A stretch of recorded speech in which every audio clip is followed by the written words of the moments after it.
All right, welcome back, Football JSKE. My name is Nyash. I'm sitting next to two guys who support different clubs. One on my left is Delvin. He supports Arsenal, like you can see. And then on the right, Salim Waziri, Manchester City fan. So I'm going to start off with my Guna here because, we were playing. I think we were on the second half, a big part of it. First half, I don't know how you saw it. How did you like our performance today? Well, judging from what I've seen from the second half, first half I wouldn't talk about the first half because I didn't see the first half. But judging from what I've seen in the second half, quite okay, but I wouldn't be too quick to point out the positives because it's only Fulham. On the other hand, Fulham looked they don't look like a team that belongs in the Premier League. So I'll wait and see our performance next weekend against West Ham. Is it at home? Then I'll be able to judge where if Arsenal have picked up from last season or if we're just still on a level playing field. Yeah. All right. You also saw the second half, a big part of it. First half, on a small bit. What did you think of the performance? Probably okay, but then again, as Delvin has said, you're talking about playing against a Fulham side that has just come from the Championship, and lest we forget, Mitrovic, their highest goal scorer, came on in the second half. So a man who has been scoring goals for fun for them in the Championship. But then again, if we talk about Arteta's plan, I think it's working because the boys are drilling in well, and it looks like a proper setup for me. When we play, let's say 5 games. Is when we'll be able to judge Arsenal in a proper manner. Yeah. Arteta has brought in guys like Gabriel. He has brought in guys like Saliba has come in. Do you think we are going to see improvements on defensive side of Arsenal, unlike last season? Yeah, and because today we saw Gabriel score, that's a step in the right direction. Because for a defender, when you come on in a new team, you score. It gives you that self confidence, and he has unpicked these players himself. Lest we forget. So. It's not the management that made him sign all these players. So I think for me, having been, I am on record, I am a former Arsenal fan. Watching what they're doing now, it's proper work. So, and people have been talking a lot about Aubameyang. If you have a number 9 who scores you 30 goals a season, then you are in good hands. You're very safe. You're very safe, yeah. What do you think about Arteta's improvements on our side this season? Is it something we can bank on to take us maybe back to the top 4, signing guys like Willian? First of all, by the way, what do you think about Willian? Do you think he's a guy who's going to improve us? I think he had a good game. From what I saw, I think he had a good game. I wasn't a fan of his. You're not so excited when he came in? I was not excited. But I didn't doubt his qualities. I knew the qualities are there, but I was not excited when he came in. But today he's actually proved me wrong. I think he's had a fantastic game. Is it 2 assists in the game? Yeah. If I'm not wrong, he had 2 assists. Maybe the third one, Lacazette's goal probably, maybe, yeah. 3 assists. We can say 3 assists. So I think he's had a good game. What I want to give Arteta props for is how he's made Arsenal more compact and difficult to break down. I think that's one area of the game that is really improved. If you compare from the seasons from Emery, even you can go as far as Wenger, I think there's a huge difference there. You can see Arsenal are so difficult to break down. We are so compact. Defensively, the 3-4-3 is working wonders. But I know that's not Arteta's preferred formation. But as for now, I think he's doing a good job. If it was, because Arsenal has right now been linked with a couple of guys, and the 2 constant names that are always appearing is Awar and Thomas Partey. As an Arsenal fan, if it was to come down to one, which one would you pick? We hope it doesn't come down to one. Personally, I hope it doesn't come down to one. If it was to come down to one, who would you go for? Oh my God, that's a difficult one. Oh, wow, it's very tough. I'd personally, I'd go for Husamawa. My reason being, I think Jacques and Ceballos have formed a good partnership at the base of that midfield and protecting the defense. Let's not interfere with that for now. Let's get in Husamawa to provide some creative spark, and then probably now next summer, let's see if we can get in Partey or even a better central defensive midfielder. Because let's not forget, next season, Partey will be 29. Yeah, so probably there'll be another better CDM in the market. So Husamawa would be my first choice, but then it's difficult. Yeah. So many Gunners watakuchinja wakisikia ukisema kitu kaya because they are going for Thomas. Looking at Arsenal's problems and how they are as a team, which one do you think they should go for out of the 2? As Delvin has said, is a tough one to call. But for me, if you look at all the teams in world football that have been winning trophies, they have a proper CDM. A proper CDM. And for me, when you're talking about CDMs, Thomas Partey has got to be the pick of the bunch. So you're talking about Awar. No disrespect to the lad. He's as class as they come.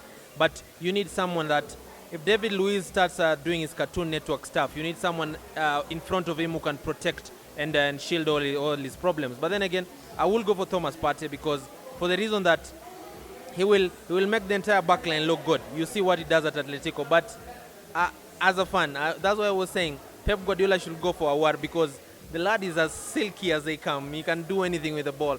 But when you look at the Arsenal setup now, I don't think Ceballos is far away from Aouar. He can do all that, get past players. He's very silky. So I will pick Partey because when it comes to shielding defense, I think he's as close as it comes to N'Golo Kante. He's very close, very close. Even much better because for him, N'Golo Kante is good defensively. He's not good with the ball.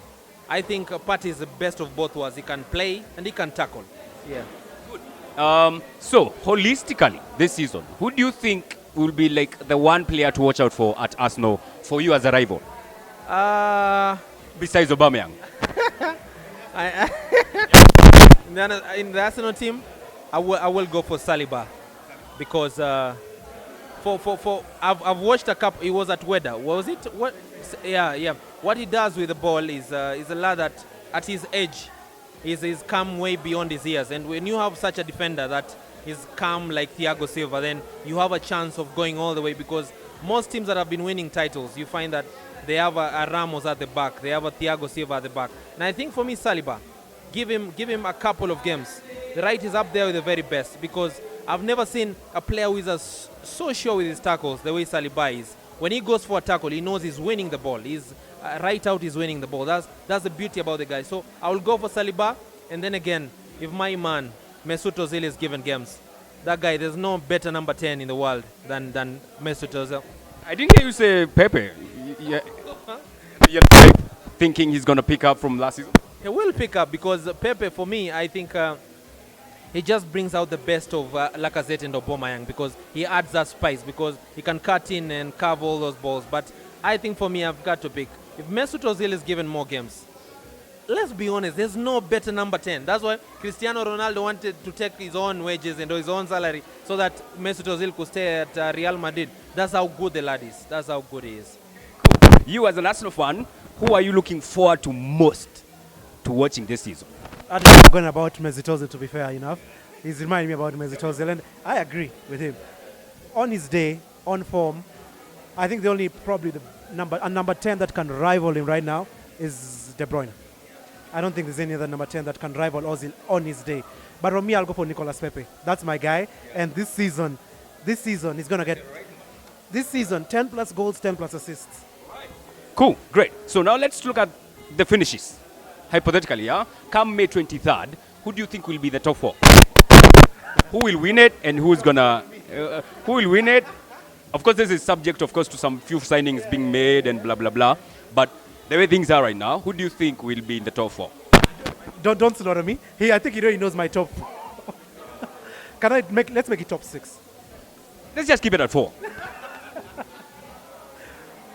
I have Liverpool, City, Chelsea, United.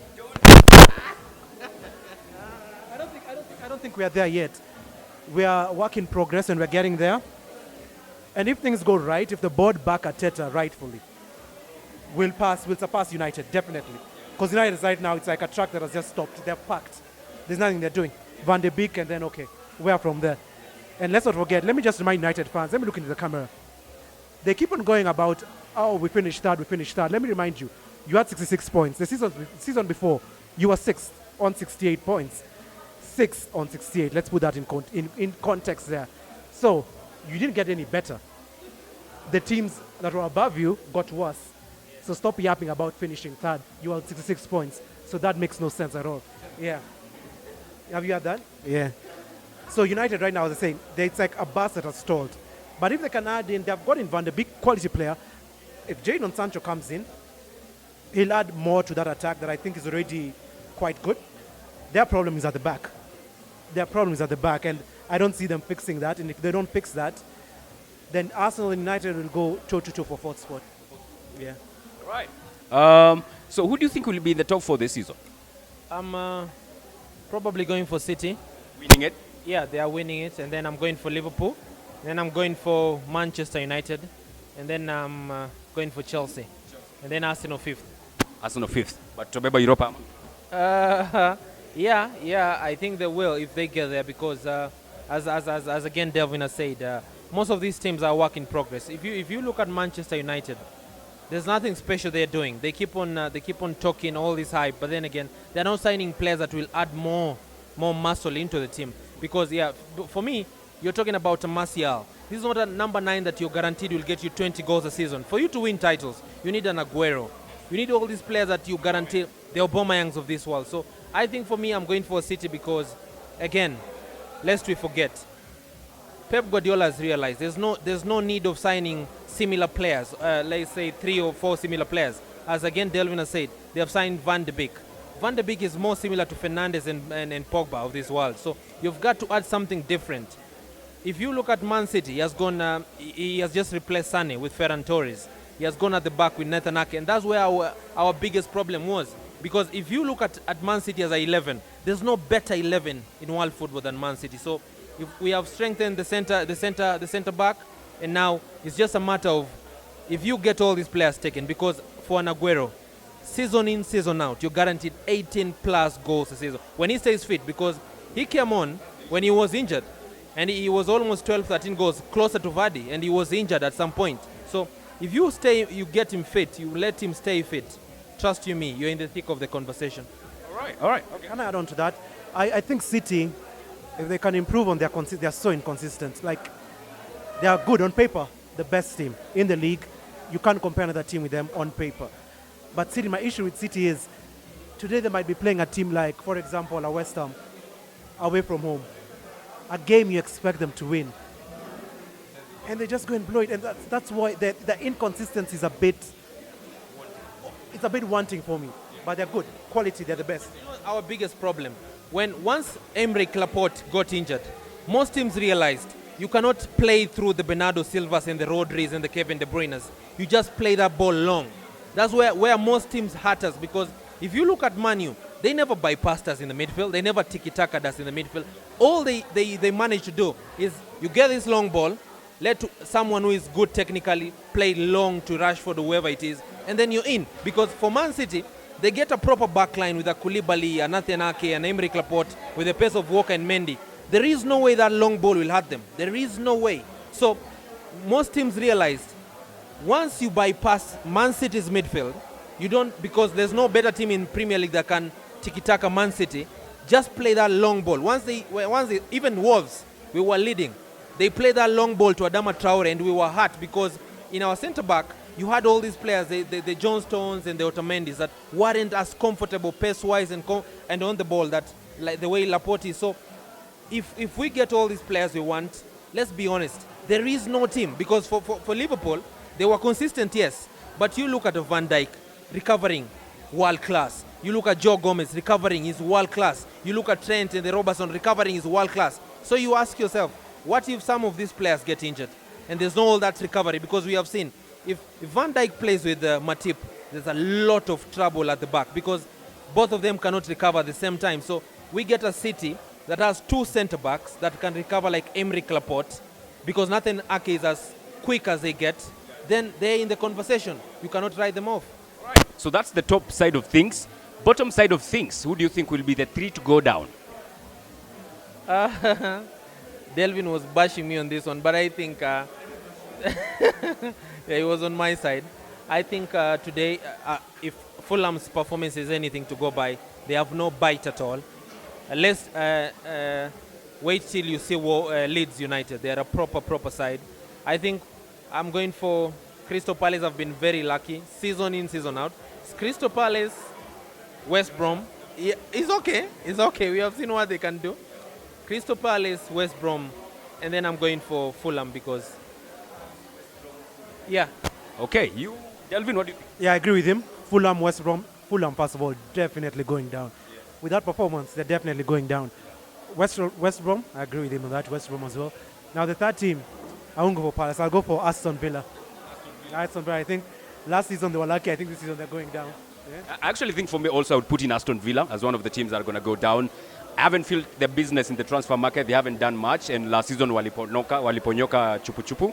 I would also put in West Bromwich. I have no clue how that team plays. The transfers, nothing. I have no idea.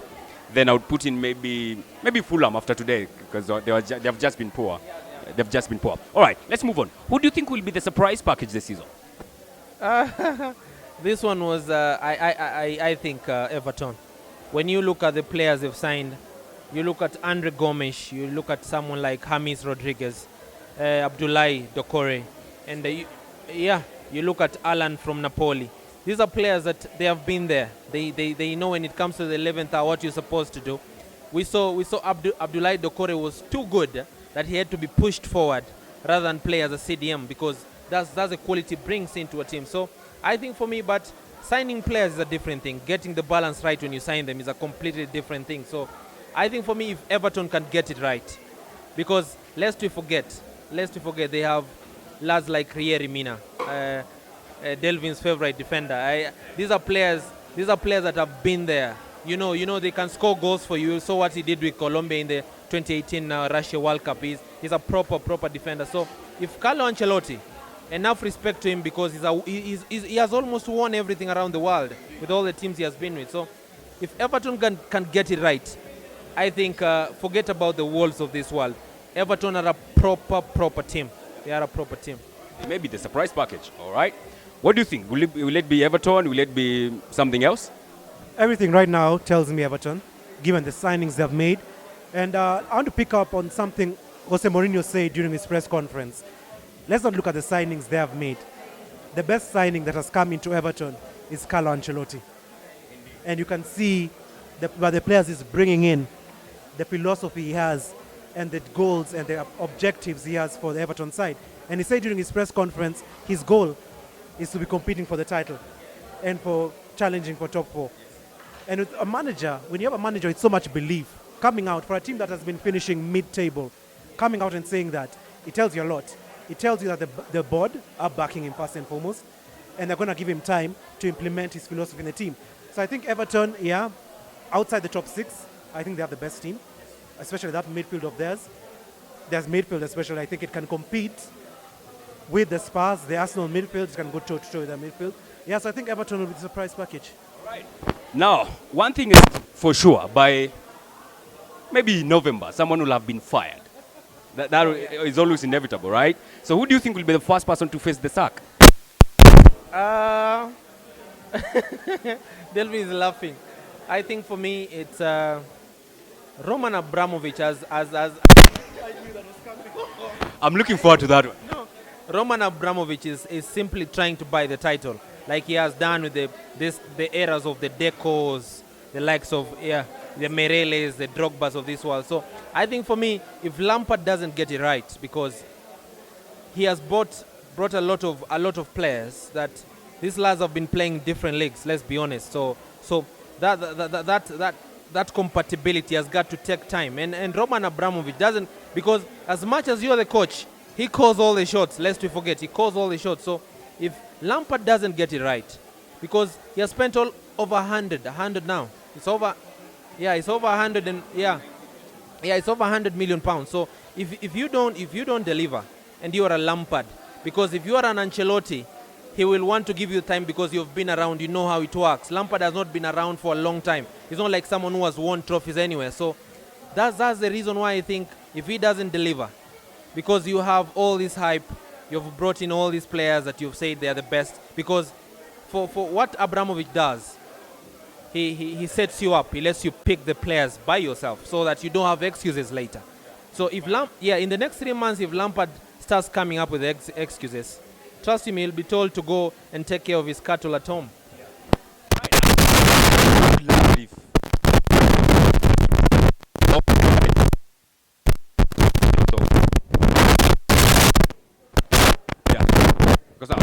I don't know though if he's gonna be fired or time will tell for him. What do you think? Who do you think will be the first coach to be fired? I think Salim has capped it up there beautifully.